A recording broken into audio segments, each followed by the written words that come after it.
जय हिंद दोस्तों। तो आज हम देखेंगे अपने इस रूरल डेवलपमेंट के यूनिट नंबर 1 को। तो यूनिट 1 हमारा जो है वो देखते हैं, इसके बारे में हम कंप्लीट जानकारी जानते हैं। तो पहला जो यूनिट है हमारा क्या है, रूरल डेवलपमेंट के बारे में है। तो रूरल डेवलपमेंट मतलब क्या होता है, जिसमें आप किसका इम्प्रूव कर सकते हो क्वालिटी, जो लाइफ क्वालिटी है, जो विलेजर्स, रूरल का मतलब पहले क्या होता है, जो विलेजर होते हैं उनका।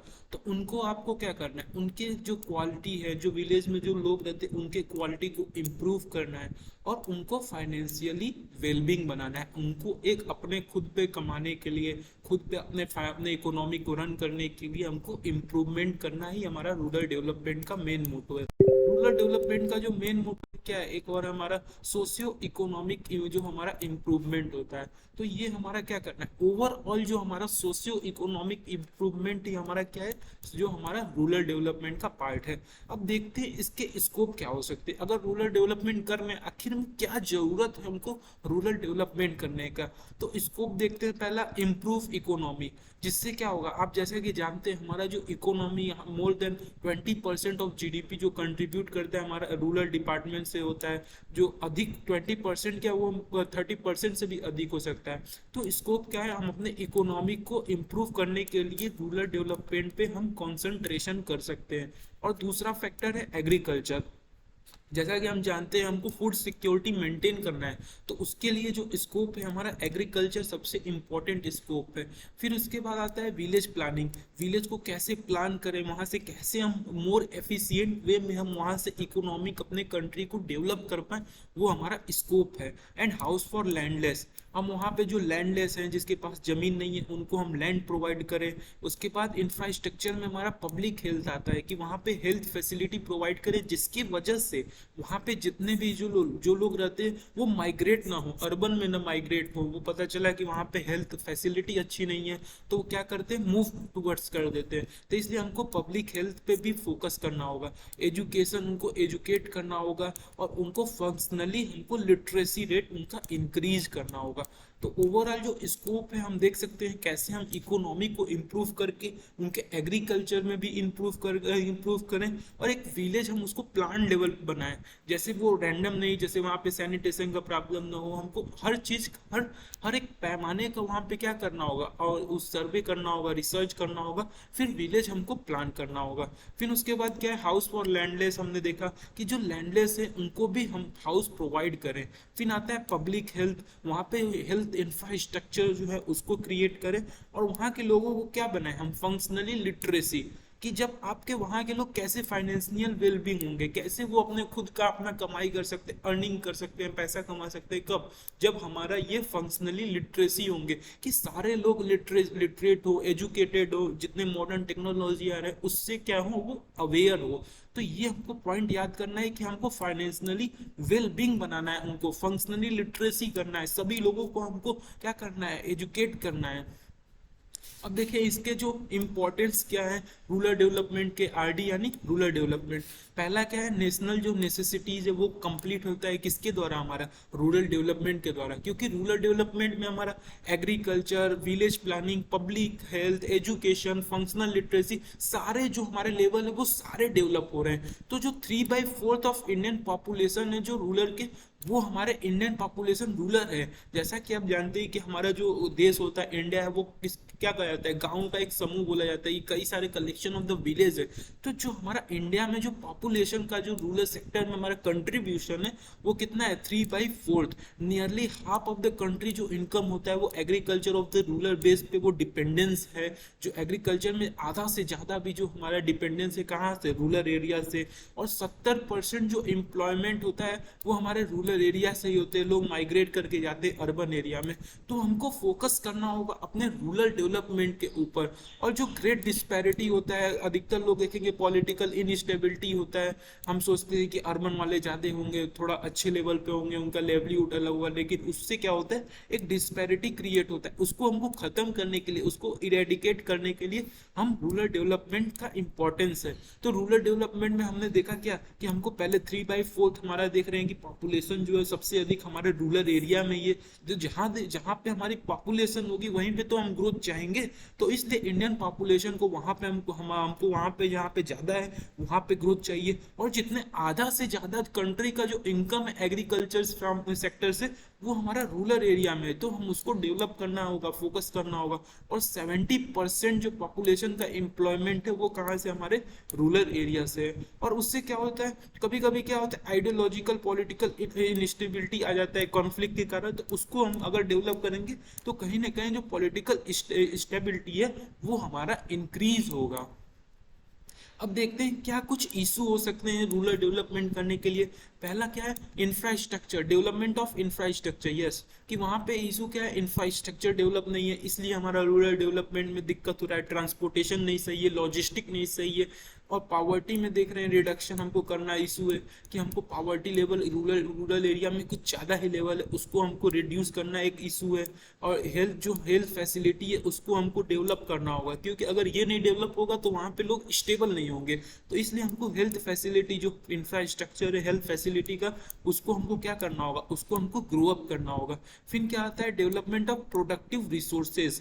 जो रिसोर्सेज गाँव में हमारे प्रेजेंट है, कोई भी जो एग्रीकल्चर या रॉ मटेरियल है, उसको हमको क्या करना होगा, डेवलप करना होगा। और जो वहाँ पे ह्यूमन रिसोर्स है उनको हमको क्या करना होगा, डेवलप करना होगा। अब देखते हैं बेसिक एलिमेंट रूरल डेवलपमेंट के क्या हैं। तो बेसिक एलिमेंट क्या है, बेसिक नेसेसिटी ऑफ लाइफ, यानी जो हमारा बेसिक नेसेसिटी, जो रोटी कपड़ा मकान होता है, आप जानते होंगे आज के समय इंटरनेट भी हमारा एक इंक्लूड हो गया है। तो बेसिक नेसेसिटी जो है उसको हमको फुलफिल करना है रूरल डेवलपमेंट में।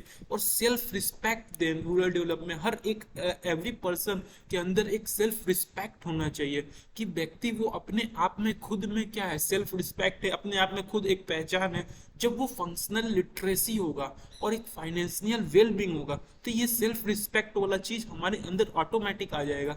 तो बेसिक एलिमेंट हमको डेवलप करना है, जो नेसेसिटी वो तो हमको डेवलप करना है, उसके साथ साथ जो वहाँ के लोग हैं, वहाँ के जो इंडिविजुअल लोग हैं, उनको क्या करना होगा, हमको डेवलप करना होगा, उनको फंक्शनल लिटरेट करना होगा, उनको हमको फ्रीडम देना होगा। फ्रीडम देंगे तो वो सोशल सर्विट्यूड करेंगे, सोशल जो सर्विस है उसके लिए आगे बढ़ेंगे, नहीं तो वो क्या करेंगे, सेल्फिश नेचर हो जाएगा। इसलिए पहले हमको सेल्फ रिस्पेक्ट डेवलप करके क्या करना होगा, उनको हमको फ्रीडम देना होगा, जिसके वजह से हमारा जो बेसिक रूरल डेवलपमेंट है वो हमारा क्या होगा, इंक्रीज लेवल पे हो जाएगा। अब देखते हैं इंपॉर्टेंस क्या है हमारे रूरल डेवलपमेंट का। सेम चीज वही है कि हमको क्या करना होगा, सस्टेनेबल लेवलीहुड बनाना है वहाँ पे। और उसके साथ साथ हमको एग्रीकल्चर सेक्टर में हमको फोकस करना है, क्योंकि एग्रीकल्चर सेक्टर सबसे ग्रोइंग सेक्टर है रूरल डेवलपमेंट का। तो वहाँ पे हमको हेल्दी वहाँ पे एग्रीकल्चर सेक्टर चाहिए, डायनेमिक एग्रीकल्चर, मतलब वहाँ पे जो डिफरेंट डिफरेंट प्रोडक्शन प्रोसेस हो, जिससे एफिशिएंट प्रोडक्शन हो हमारा। और क्लोज इकोनॉमिक इंटीग्रेशन अप्रोच हमको करना होगा। रूरल में हमको जॉब क्रिएट करना होगा, और रूरल में हमको इन्वायरमेंट प्रोटेक्ट करते हुए हमको क्या करना है, एग्रीकल्चर सेक्टर को डेवलप करना है। ये नहीं कि एग्रीकल्चर में हम हाइब्रिड यूज किए जा रहे हैं, जो एग्रोकेमिकल्स हमारे सब्सटेंस आते हैं उसको यूज किए जा रहे हैं, नहीं। हमको क्या करना है, एक सस्टेनेबल लेवलीहुड बनाना है, सस्टेनेबल एग्रीकल्चर हमको बनाना है। जो नेशनल सस्टेनेबल, जो हमारा national mission for sustainable agriculture है, उस पर हमारा फोकस करना है रूरल डेवलपमेंट में। अब देखते हैं कुछ पॉलिसी हैं, कुछ गवर्नमेंट के पॉलिसी हैं जो रूरल डेवलपमेंट के एग्रीकल्चर सेक्टर में कौन कौन से हैं। तो देखिए एग्रीकल्चर सेक्टर में पहला क्या है, पीएम फसल बीमा योजना। ये जो प्रधानमंत्री हमारा प्राइम मिनिस्टर फसल बीमा योजना है, जो कि हमारा कब लाया गया था, ये हमारा 2016 खरीफ के सीजन, खरीफ यानी समर सीजन में हमारा लाया गया था। ये क्या इंश्योर करता है कि crop insure scheme that integrate multiple stakeholder on a single platform. ये क्या करता है, अगर क्रॉप इंश्योरेंस जैसे एक हमारा जैसे लाइफ इंश्योरेंस होता है, वैसे यहाँ पे क्रॉप इंश्योरेंस होता है, कि किसी कारण से हमारा अगर क्रॉप फेल्योर हो जाता है तो हम उसको क्रॉप को इंश्योर करें, कि उसको हम कुछ पैसा सब्सिडी प्रोवाइड करेंगे, कुछ हम इंश्योरेंस उसका कराएं। तो उसके अंतर्गत क्या होगा, कई सारे जो स्टेक होल्डर हैं एक सिंगल प्लेटफॉर्म पे फार्मर को हेल्प कर सकते हैं। ये किसके द्वारा लाया गया था, ministry of agriculture and farmer welfare के द्वारा लाया गया था जो हमारा ये था। और इसमें आपको कितना परसेंट प्रीमियम जमा करना होता है, तो 2% जो है हमारा वो खरीफ क्रॉप के लिए है, और जो 1.5% है वो हमारा किसके लिए, रबी क्रॉप या ऑयल सीड के लिए। और 5% आपका किसके लिए है, जो एनुअली कॉमर्शियल या हॉर्टिकल्चर, जो फ्रूट्स हो गए फ्लावर हो गए, उन पे आपको जमा करना होगा 5%, तब जाके आपका क्रॉप इंश्योरेंस होता है, उतना हमारा इंश्योरेंस जो इस योजना के अंदर आता है। तो इसके अंदर और क्या चीज़ है हम देख सकते हैं, जो क्लेम आप कर सकते हैं जब 2 मंथ का हार्वेस्ट होता है, 2 मंथ का हार्वेस्टिंग पीरियड होता है, उसी के समय आप क्या कर सकते हैं, अपने सेटलमेंट को क्लेम कर सकते हैं। इसका ऑब्जेक्टिव क्या है कि insurance courage and financial support, कि आप उसको, आपको इंश्योरेंस आपको मिलता है जिसकी वजह से आप फाइनेंशियली सपोर्ट हो जाते हैं, और फार्मर क्या करते हैं, एडॉप्ट करते हैं इसके वजह से नए नए टेक्नोलॉजी को, मॉडर्न टेक्नोलॉजी, जिससे वो फ्रीडम पा लेते हैं। और इससे हम, इसमें हमारा क्या, flow of credit of on agriculture sector, और एग्रीकल्चर सेक्टर में हमारा जो क्रेडिट का फ्लो है वो भी हमारा इंक्रीज हो जाता है इस मिशन के अंदर। तो फसल बीमा के अंदर कुछ नहीं है, जैसे कि आपको बताएं कि क्रॉप इंश्योरेंस है, ministry of agriculture farmer welfare के थ्रू है हमारा। ये खरीफ प्रो सीजन में 2016 में रिलीज हुआ था, और ये कब हुआ था हमारा, 2% खरीफ के लिए है, 1.5% रबी एंड ऑयल सीड के लिए है, और 5% जो है हमारा एनुअली कॉमर्शियल या हॉर्टिकल्चर आप कह सकते हैं उसके लिए है। और ये 2 मंथ के अंदर ही हमको हार्वेस्टिंग पीरियड में इसको क्या करना होता है, क्लेम करना होता है। और क्लेम मतलब क्या होता है कि आप उसको सेटल कर सकते हो, जो भी इंश्योरेंस में आपके जो गड़बड़ी आया है क्रॉप में, वो सारा कुछ। अब उसके बाद एक नया योजना है क्या, प्रधानमंत्री कृषि सिंचाई योजना। अब इस सिंचाई, जैसे कि नाम से पता चल रहा है सिंचाई यानी क्या, इरिगेशन, जिसमें आपका irrigation and water use efficiency involve होता है। और ये हमारा, ये भी हमारा 2015 में लाया गया था। और ये क्या प्रोवाइड करता है, देखिए सिंचाई से मतलब हमको irrigation and water use efficiency का हम हमारे ऊपर फोकस है, इस पे पीएम जो कृषि योजना है। और इस पे हमारा क्या है, end to end solution provide करता है ऑन अ सोर्स क्रिएशन।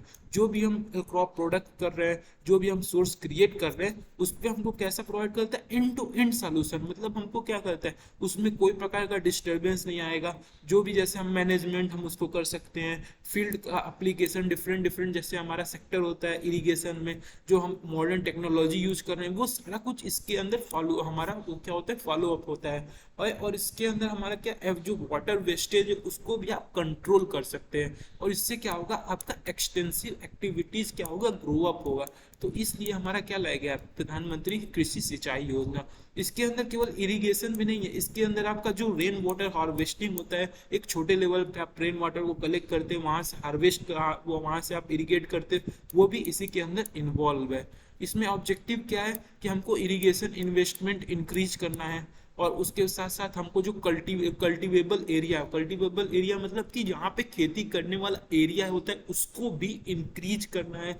हमको जो इम्प्रूव करना है कि ऑन फ्रॉम वाटर इफिशियंसी का जो हमारा यूज है वो हाई लेवल पे, इफिशियंट वेस्टेज ऑफ वाटर ना हो। उसके साथ साथ हमारा क्या करना है, irrigation and water saving technology हमको यूज करना है, जिसके वजह से हमारा जो रिजल्ट वो हमारा प्रिसाइज रिजल्ट मिले। तो ये प्रधानमंत्री जो कृषि सिंचाई योजना के अंदर आता है। फिर उसके बाद करें नेक्स्ट जो स्कीम है क्या है, परंपरागत कृषि विकास योजना। इसमें क्या है, हमारा जो परंपरागत कृषि विकास योजना है, इसमें हमारा जो ये क्या है, ये कंपोनेंट है किसका, एसएचएम का। एसएचएम यानी सॉइल हेल्थ मैनेजमेंट का, ये हमारा क्या है, इसका एक पार्ट है जो कि, और एसएचएम हमारा किसका पार्ट है, एनएमएसए मतलब national mission on sustainable agriculture का ये एक पार्ट है। तो यानी जो हमारा पीकेवीवाई है, यानी परंपरागत कृषि विकास योजना, वो हमारा एक कंपोनेंट है किसका, सॉइल हेल्थ मैनेजमेंट का। और ये हमारा जो सॉइल हेल्थ मैनेजमेंट है वो किसका है, national mission of agriculture sustainable agriculture का। ये किस पे फोकस करता है, ऑर्गेनिक फार्मिंग पे फोकस करता है, विदाउट यूज ऑफ एग्रोकेमिकल। जो हम कोई भी इसमें एग्रोकेमिकल जो होते हैं उसको यूज ना करें, ऑर्गेनिक वे में फार्मिंग करें। ये हमारा एक मिक्सअप होता है कि ट्रेडिशनल जो हमारे मेथड होते हैं और मॉडर्न साइंस को मिक्स करके एक हम बिल्डअप करें इरिगेशन सिस्टम, फार्मिंग का मेथड हम फॉर्म करें जिसमें कोई भी केमिकल यूज नहीं होता है। इसमें हमारा जो ऑब्जेक्टिव है क्या है कि हमारे फर्टिलिटी को इंक्रीज करना, और जो रिसोर्स कंजर्वेशन है, जो हमारे रिसोर्सेज है उनको कंजर्व करना, और क्लाइमेट चेंज को भी हमको क्या करना है, इरेडिकेट करना है कि क्लाइमेट चेंज जो हो रहा है तो उससे हमारे क्लाइमेट को हार्म ना हो। ये इम्पावर क्या करता है, empower farmer through institutional development. ये हमारा जो किसके थ्रू इम्पावर करते हैं, ये जो हमारा पीकेवीवाई योजना है, इसके अंदर फार्मर को इम्पावर किया जाता है। इंस्टीट्यूट में बोला कि वहाँ पे हम डेवलपमेंट उनको बताते हैं कैसे कैसे आप स्कीम आप बना सकते हैं, कैसे आप फार्मिंग अच्छे लेवल पे कर सकते हैं। तो ये एक हमारा क्या है, क्लस्टर अप्रोच है, यानी कि आप सेक्टर वाइज डेवलप कर रहे हैं कि एक सेक्टर में गए वहां के फार्मर को डेवलप किए, दूसरे सेक्टर में गए वहां के फार्मर को डेवलप किए। तो ये क्या है, हमारा एक क्लस्टर अप्रोच फॉलो करता है जो परंपरागत कृषि विकास योजना है। और ये जो हमारा ये योजना है, इसके अंदर हमारा क्या आता है, पीजीएस गारंटी स्कीम भी इसके अंदर इन्वॉल्व है, जो कि क्वालिटी को एश्योरेंस करता है कि आप ऑर्गेनिक फार्मिंग कर रहे हो। ये सारा कुछ वो क्या करता है, हमारा एश्योरेंस करता है कि हाँ ये जो हमारा ये योजना है वो पार्टिसिपेटरी गारंटी स्कीम है कि अंदर इसके अंदर आपका जो क्वालिटी अप्रोच है वो हाई लेवल है। इसका मेन ऑब्जेक्टिव यही है कि ऑर्गेनिक फार्मिंग को हमको इंक्रीज करना है, यूथ के अंदर, फार्मर के अंदर, जो कंज्यूमर है उसके अंदर, और जो ट्रेडर है उसके अंदर भी एक्सपर्टर के थ्रू हम यहाँ पे क्या कर सकते हैं, इनको हम क्या कर सकते हैं, इनको हम अवेयरनेस कर सकते हैं कि कैसे अप्रोच करिए ऑर्गेनिक फार्मिंग के थ्रू। अब उसके बाद हमारा क्या आता है, rain fed area development programme. अब rain fed area development programme क्या है कि यहाँ पे रेन फेड एरिया में जहाँ पे बंजर है वहां पे हम क्या करें, डेवलपमेंट करें। ये हमारा 2011-12 में हुआ था। ये किसका एक सब स्कीम है, राष्ट्रीय कृषि विकास योजना का हमारा एक सब स्कीम है rain fed area development programme जो है। ये क्या इंश्योरेंस करता है, ये क्वालिटी ऑफ जो लाइफ है फार्मर का उसको इम्प्रूव करना है। जो हमारे छोटे स्तर, जो स्मॉल एंड मार्जिनल, जो हमारे छोटे स्तर के स्मॉल फार्मर है उनका जो हमारा लाइफ है उसको इम्प्रूव कैसे करें, जो मार्जिनल फार्मर है उनका लाइफ कैसे इम्प्रूव करें, किसके थ्रू, जो पैकेज है उनके थ्रू हम क्या करें, इनका डेवलपमेंट करें। और इसमें क्या अप्रोच हम फॉलो करते हैं, इंटीग्रेटेड फार्मिंग सिस्टम अप्रोच। इसमें क्या होगा कि हमारी जो प्रोडक्टिविटी है उसको इन्हांस करें, जो मैनेजमेंट है, रिस्क मैनेजमेंट, उसको भी हम क्या करें, इन्हांस करें। तो देखिए जो रेन फेड एरिया डेवलपमेंट है हमारा क्या है, सिंपली जो हमारा ये एक सब स्कीम है किसका, राष्ट्रीय जो कृषि विकास योजना के अंदर है। इसमें क्या होता है, जो स्मॉल और मार्जिनल फार्मर होते हैं, छोटे लेवल पे फार्मर होते हैं, मध्य स्तर के होते हैं, उनके जो क्वालिटी ऑफ लाइफ को है पैकेज के थ्रू, कुछ पैसा देके, सब्सिडी देके, उसके थ्रू क्या कर सकते हैं, आप उनको इम्प्रूव कर सकते हैं क्वालिटी ऑफ लाइफ को। और उसके साथ साथ क्या कर सकते हैं, आप उनको प्रोडक्टिविटी इन जो फार्मिंग सिस्टम है उसमें हेल्प कर सकते हो कि जिससे वो रिस्क को मैनेजमेंट कर सके, प्रोडक्टिविटी को इंक्रीज कर सके। और जो रेनफेड के अंदर हमारा जो ऑब्जेक्टिव है वो क्या है, सस्टेनेबल एग्रीकल्चर, प्रोडक्टिविटी इंक्रीज करना, जो क्रॉप फेल्योर को हमको मिनिमाइज करना, और फार्मर के इनकम को और उनके जो लेवलीहुड सपोर्ट को है क्या करना है, हमको इंक्रीज करना है। तो ये हमारा ऑब्जेक्टिव है किसका, जो रेनफेड एरिया डेवलपमेंट प्रोग्राम है। अब आते हैं एक और नेक्स्ट हमारा है, क्या है ये हमारा जो ये आपका है, ये हमारा वाटर सेट डेवलपमेंट जो प्रोजेक्ट है, हमारा जो नेशनल वाटर सेट जो है वो हमारा डेवलपमेंट प्रोजेक्ट है रेन फेड एरिया में। ये देखिए सिंपली हमारा उसी जैसा है, लेकिन ये उससे पहले लॉन्च हुआ था 1990 से 1991। इसमें क्या था, हमारा जो सेंट्रल असिस्टेंस प्रोग्राम थे, या जो हमारे कल्टीवेटेड फार्मिंग है, जो जिनका हमारा poverty level below poverty level line के आते हैं, उनको हमको क्या करना है, बेनिफिट करना है। इसके अंदर हमारा जो मोटो होता है वो क्या है, हमारी जो ऐसे फार्मर जिनको हमारा जो स्मॉल हो, मार्जिनल हो, सेम हमारा जैसे हम यहाँ पे देखे तो ना rain fed area development programme में, ठीक वैसे ही हमको यहाँ पे क्या करना है, हमको जो water set national water set development project हमको करना है कहाँ पे, रेन फेड एरियाज में ही, जहाँ पे बिलो पावर्टी लाइन पे हमारे फार्मिंग है उनको हमको क्या करना है, बेनिफिट करना है, और उनको हमको अपलिफ्ट करना है कि वो लैंड यूज जो पैटर्न यूज कर रहे हैं, जो वाटर रिसोर्सेज यूज कर रहे हैं, उसको भी हमको क्या करना होगा, अपहेल्ड करना होगा, अपलिफ्ट करना होगा। इसका ऑब्जेक्टिव क्या है, नेशनल रिसोर्स जो हमारा है इसको है उसको मिनिमाइज यूज करें, उसको नेशनल रिसोर्स को हम ऐसे यूज करें जिससे उसका मैनेजमेंट हो, जिसके वजह से हमारा जो सॉइल हो, वाटर हो, वो भी हमारा ये कंजर्व हो। एग्रोनॉमिक जो कंजर्वेशन प्रैक्टिस हम फॉलो कर सकते हैं, और रन ऑफ मैनेजमेंट, जो पानी का वेस्टेज है उसको भी हम मैनेज कर सकते हैं, और उसके साथ साथ जो हमारा हार्वेस्टिंग स्ट्रक्चर है वाटर का उसको भी हम क्या कर सकते हैं, इम्प्रूव कर सकते हैं।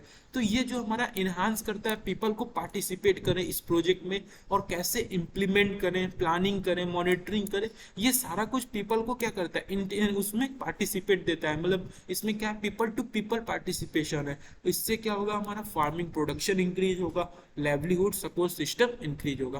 तो ये हमारा यह जो प्रोग्राम है national water set development project, ये एक वैसा ही है जो हमारा रेनफेड एरिया डेवलपमेंट प्रोग्राम था। बस इसके अंदर क्या है, हम यहाँ पे यूज करते हैं नेशनल रिसोर्स को मैनेजमेंट करते हैं किसके थ्रू, कि सॉइल वाटर कंजर्व हो, हमारा जो एग्रोनॉमिक कंजर्वेशन प्रैक्टिस है वो हमारा इम्प्रूव हो, और रन ऑफ जो मैनेजमेंट है वो भी हमारा इम्प्रूव हो। उसके साथ साथ जो हार्वेस्टिंग स्ट्रक्चर है वो भी हमको इम्प्रूव करना है। और इसमें हमारा एक बात और है कि हमको क्या करना है, पीपल टू पीपल पार्टिसिपेशन करना है। यानी हमको इसमें क्या करना है, कैसे प्लानिंग करें, कैसे इम्प्लीमेंट करें, कैसे मॉनिटर करें, वो सारा चीज हमको क्या करना होगा, इम्प्रूवमेंट करना है। अब उसके बाद हमारा आता है एक नेक्स्ट मिशन है NMSA, national mission for sustainable agriculture.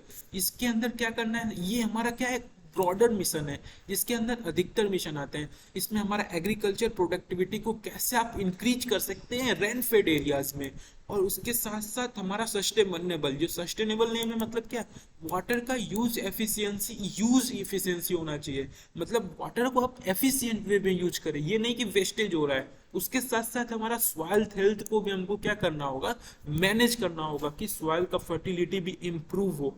तो हमारा जो ये NMSA है वो क्या करता है, जो हमारे रिसोर्सेज है उनका सिनर्जाइज यूज कैसे करें। सिनर्जाइजिंग मतलब क्या करें कि रिसोर्सेज को एफिशिएंट वे में हम कैसे यूज करें, वो चीज हमारा इसके अंदर इंक्लूड है। तो NMSA के अंदर हमारा क्या, एग्रीकल्चर प्रोडक्ट को कैसे इंक्रीज करें, वाटर एफिशिएंसी को कैसे इंक्रीज कर सकते हैं, जो सॉइल हेल्थ मैनेजमेंट है उसको कैसे इंप्रूव कर सकते हैं, उसके साथ साथ जो हमारा सिनर्जाइजिंग जो रिसोर्स है उसको हम कैसे कंजर्व कर सकते हैं, वो सारा कुछ हमारा इसके अंदर इंक्लूड है। और जो national mission for sustainable agriculture है, ये हमारा एक मिशन है किसके अंदर, ये जो हमारा एक नापाक करके national action plan for climate change के अंदर है, वो उसी का ये सब पार्ट है हमारा क्या, NMSA। इसके टोटल 8 सब मिशन है। अब बात करते हैं मनरेगा का। आप नाम जैसे सुने होंगे, Mahatma Gandhi national rural employment guarantee act.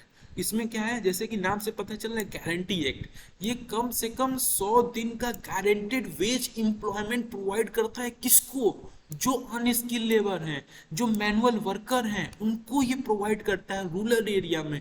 मतलब 100 दिन का गारंटी वर्क प्रोवाइड करता है रूरल एरिया में, जो कि अनस्किल है, जो मैनुअल वर्कर है अनस्किल, जैसे हमारे शेड्यूल कास्ट हो गए, शेड्यूल ट्राइब्स हो गए, जो हमारे बिलो पॉवर्टी लाइन के लोग आते हैं, उनको हम क्या करें, 100 दिन का गारंटी वेज एम्प्लॉयमेंट प्रोवाइड करें।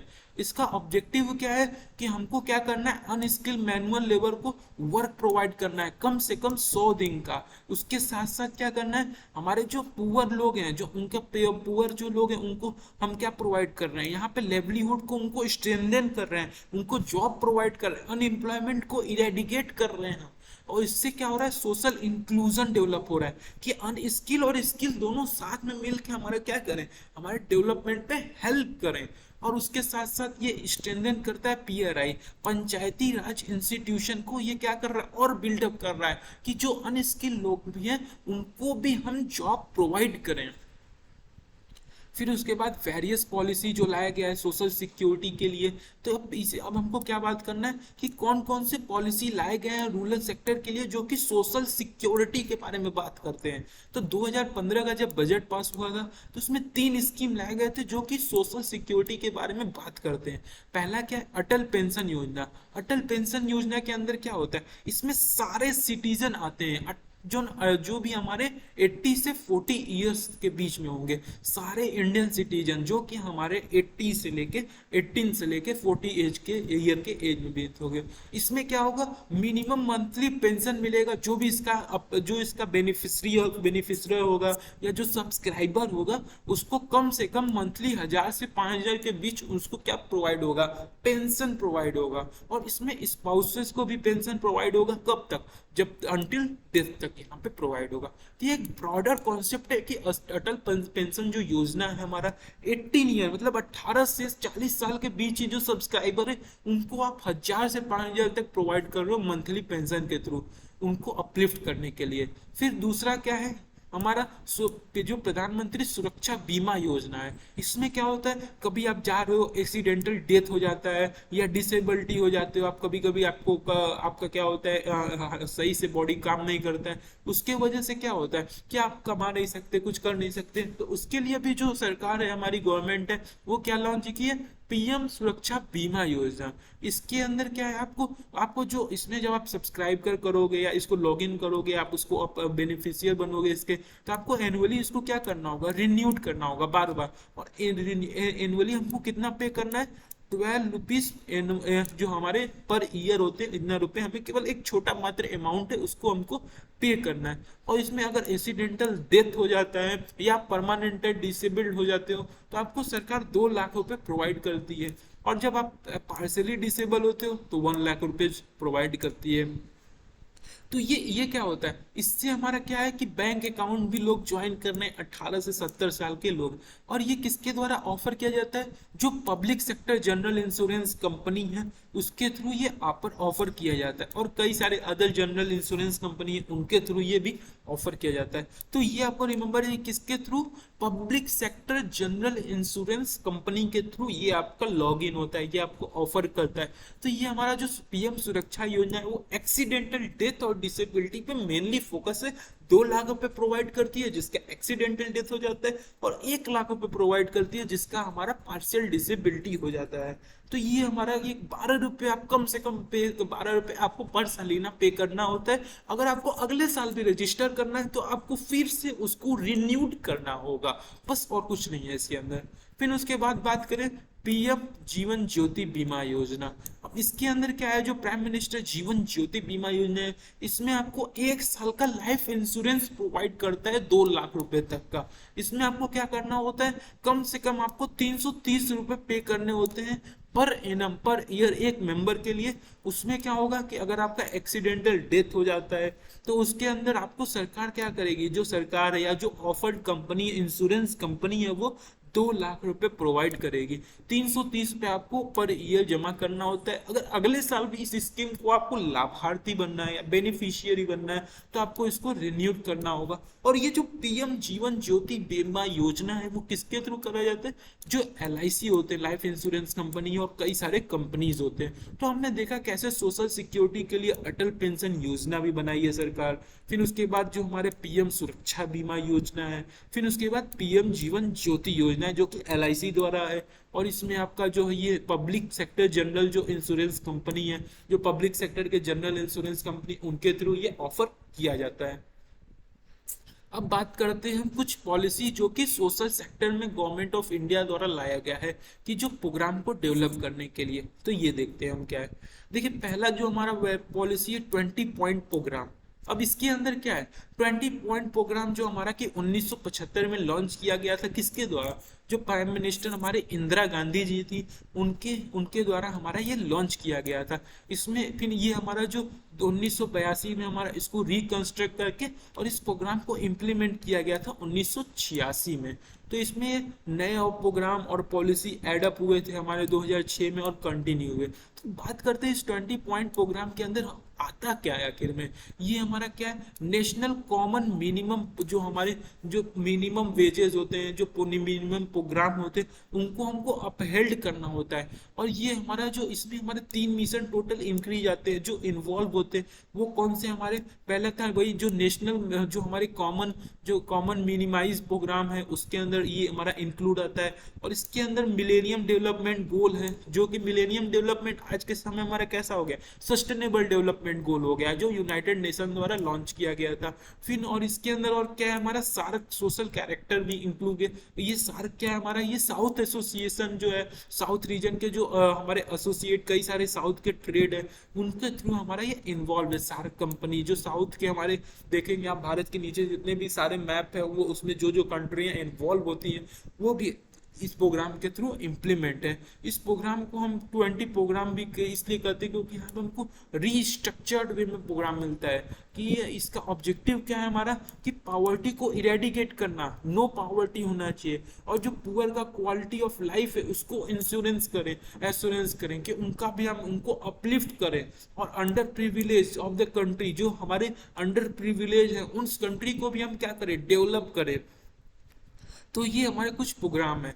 तो ये देखिए हमारे 20 पॉइंट प्रोग्राम है। फिर उसके बाद जो हमारे एमएनपी है, ये हमारे नेक्स्ट प्रोग्राम है। जो एमएनपी के अंदर क्या आया था, मिनिमम नीड प्रोग्राम हमारा ये है। इसके अंदर क्या हुआ था, ये लॉन्च हुआ था हमारे 5th ईयर प्लान के अंदर लॉन्च हुआ था। और इसमें क्या है, हमारा स्टैंडर्ड ऑफ जो लाइफ है, रूरल एरिया के जो स्टैंडर्ड लाइफ है उनको क्या करना, इम्प्रूव करना। इसमें क्या क्या आता है, एजुकेशन आता है, हेल्थ सेक्टर आता है, वाटर सप्लाई आता है, कि इलेक्ट्रिफिकेशन की इलेक्ट्रिसिटी प्रोवाइड करें, रोड हो गया, हाउसिंग हो गया, और इन्वायरमेंट को कैसे आप इंपॉर्टेंस दे सकते हैं स्लम एरिया में जो अर्बन सेक्टर में, और न्यूट्रिशन को भी आप कैसे मैनेज कर सकते हैं। तो ये एमएनपी प्रोग्राम एक होलिस्टिक अप्रोच हमारा क्या करता है, डेवलप करता है।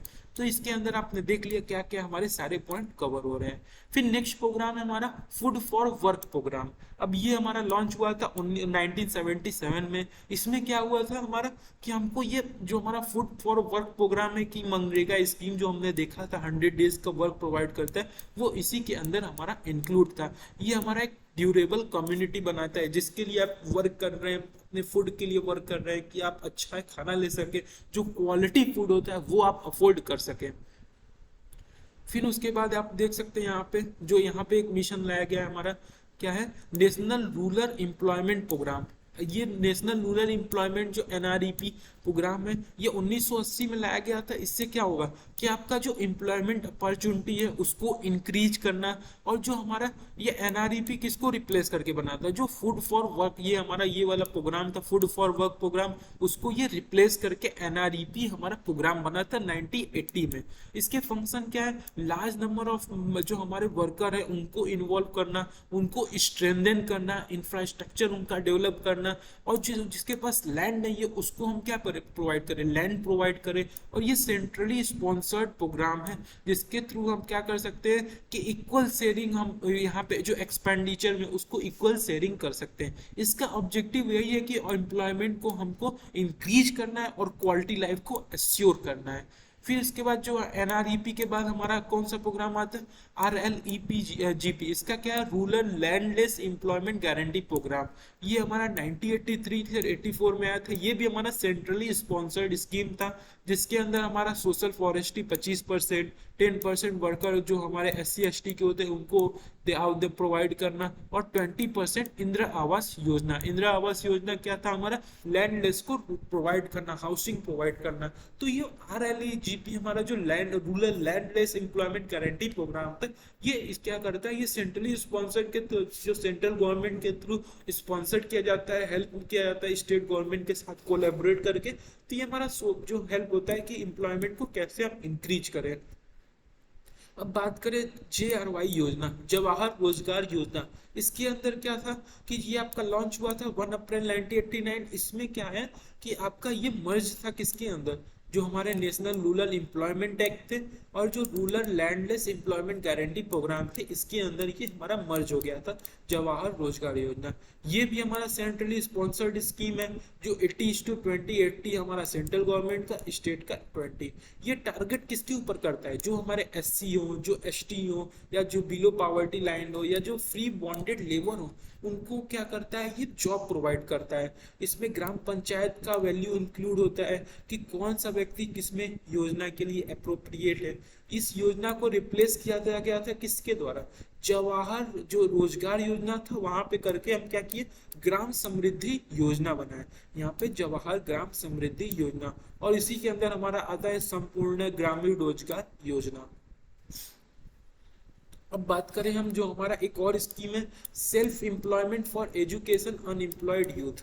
जो हमारे अनएम्प्लॉयड यूथ होते हैं, जो हमारे यूथ क्या होते हैं, अधिकतर अनएम्प्लॉयमेंट अगर रूरल एरिया में होते हैं, तो उनको हम क्या प्रोवाइड करें, एजुकेशन प्रोवाइड करें कि वो सेल्फ एम्प्लॉयड हो, जिसमें आपका क्या होता है कि आपको यहाँ पे जो हमारे कई सारे डिस्ट्रिक्ट वाइज, स्टेज वाइज, ये क्या होता है, एक लेवल वाइज होता है, जिसमें आपको क्या करें, हम यूथ को इंडस्ट्री सर्विस सिखाएं, सर्विस सेक्टर में इन्वॉल्व करें, जो कोई बिजनेस वो कर सके। इसलिए हम क्या करते हैं, उनको एजुकेट करते हैं। और ये जो हमारा स्कीम है कि ये मर्ज हो गया था किसके अंदर, जो रोजगार योजना था हमारा, उसके अंदर ये मर्ज हो गया था, जो हमारा self employment for educated unemployed youth है। तो इसमें आपको क्या करना है, सेल्फ जो यूथ होते, अनएम्प्लॉयड यूथ होते, उनको हम एजुकेट करके, उनको इंडस्ट्री ट्रेनिंग प्रोवाइड करके, उनको सर्विस प्रोवाइड करके, बिजनेस का नॉलेज दे के उनको हम क्या प्रोवाइड करते, एम्प्लॉयमेंट प्रोवाइड करते। और ये प्रोग्राम हमारा मर्ज हो गया था किसके अंदर, जो पीएम रोजगार योजना है। फिर उसके बाद आता है ये जो हमारा प्रोग्राम है IRDP, integrated rural development programme. ये भी हमारा सेंट्रल गवर्नमेंट का प्रोजेक्ट एक था, जो कि 1976-77 में हुआ था, और ये ऑपरेट हुआ था 1978 से 79 के बीच में हमारा ऑपरेट हुआ था। ये क्या प्रोवाइड करता है, ये हमारा opportunity, employment, employed opportunity provide करता है किसको, पुअर पीपल को, जिसके पास स्किल है, लिविंग कंडीशन जिसका खराब है लेकिन स्किल है, उसको क्या करता है, वो प्रोवाइड करता है। ये सब्सिडी प्रोवाइड करता है किसको, बिलो पॉवर्टी लाइन है, उनके जो स्टैंडर्ड है, लिविंग स्टैंडर्ड है, उसको क्या करता है, इनहांस करता है।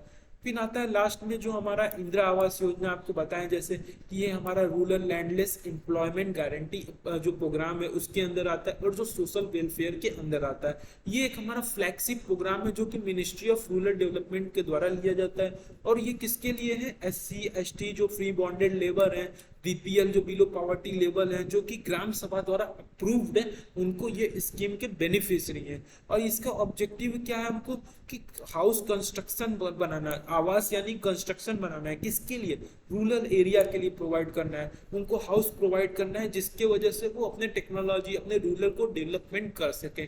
तो ये हमारे कुछ पॉइंट थे जो हमारे यूनिट 1 में कंप्लीट थे। जैसे कि यहाँ पे हमने देखा कि डिफरेंट, एक बार आपका क्विक रिवीजन करा दे रहे हैं।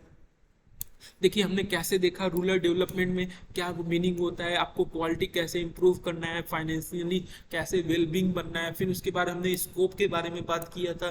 फिर उसके इंपॉर्टेंस देखा था, कैसे 3/4 जो हमारे इंडियन पॉपुलेशन वो आज भी रूरल है, तो इसलिए हमारा जो मेन फोकस है वो कहाँ पे होना चाहिए, रूरल डेवलपमेंट में होना चाहिए। और हमको एक चीज़ और करना है, क्या, पॉलिटिकल जो इनस्टेबिलिटी है उसको इंक्रीज करना है। और उसके बाद इशू हमने देखा कि कैसे इशू जो हमारे इंफ्रास्ट्रक्चर में इशू है, पावर्टी में जो हमारे इशू है, हेल्थ फैसिलिटी अच्छे नहीं है वहाँ पे, उनको प्रोवाइड करना, प्रोडक्टिव रिसोर्सेज नहीं जनरेट हो पा रहे हैं, ह्यूमन रिसोर्सेज का सही यूज नहीं हो पा रहा है, वो सारा कुछ इशू है। और बेसिक एलिमेंट हमने देखा क्या है इसके, कि बेसिक नेसेसिटी जो लाइफ होते हैं उसको इम्प्रूव करना है, जो रिस्पेक्ट है उसको अंदर डेवलप करना है, फ्रीडम उनको हमको देना होगा, तभी जाके वो सोशल सर्विट्यूड नेचर डेवलप कर पाएंगे।